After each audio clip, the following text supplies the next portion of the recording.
দীর্ঘ প্রতীক্ষার পর নির্বাচনমুখী পুরো দেশ। ভোট দেওয়ার জন্য মুখিয়ে আছে গোটা জাতি। তবে এবার শুধু জাতীয় সংসদ নির্বাচনের ভোট নয়, সাথে অনুষ্ঠিত হচ্ছে বহুল আলোচিত গণভোট।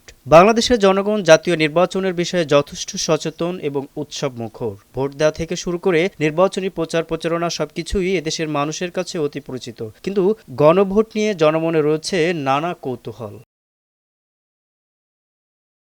বাংলাদেশের স্বাধীনতার পর থেকে এ পর্যন্ত মোট তিনবার গণভোট অনুষ্ঠিত হয়েছে। ১৯৭৭-এর ৩০শে মে রাষ্ট্রপতি আস্থা গণভোট, ১৯৭৫-এর ২১শে মার্চ সামরিক শাসনের গণভোট, ১৯৯১-এর ১৫ই সেপ্টেম্বর সাংবিধানিক গণভোট। বর্তমান ২০২৪ সালে ছাত্র জনতার গণ অভ্যুত্থানের পর সংবিধান সংস্কারের লক্ষ্যে একটি নতুন গণভোটের কথায় আলোচনা এসেছে। ২০২৬ সালে ১২ই ফেব্রুয়ারি একটি সাংবিধানিক গণভোট।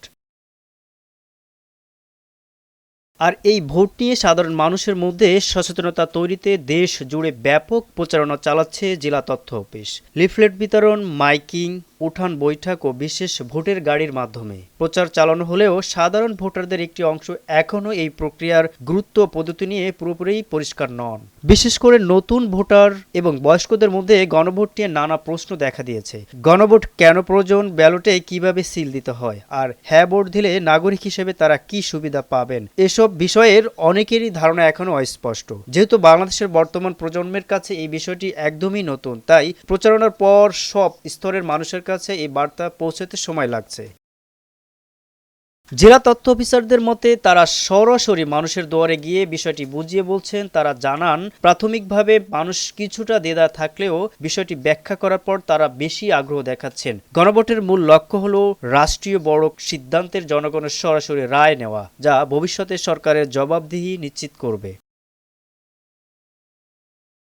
নির্বাচনী প্রার্থীরা যদি তাদের ব্যক্তিগত প্রচারণার পাশাপাশি গণভোটের গুরুত্ব তুলে ধরেন, তবে সাধারণ মানুষ বিষয়টি আরও দ্রুত বুঝতে পারবে। আবার সচেতন ভোটারদের অনেকেরই ধারণা, জুলাই বিপ্লব ঘটিত বিভিন্ন সংস্কার কমিশনের প্রস্তাবনাগুলোকে আইনি রূপ দিতেই এই গণভোটের আয়োজন করা হচ্ছে।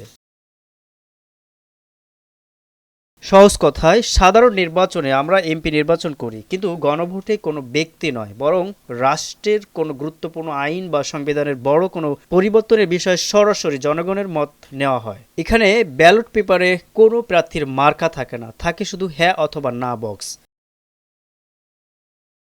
ইসমাইল হোসেন, নয়া দিগন্ত।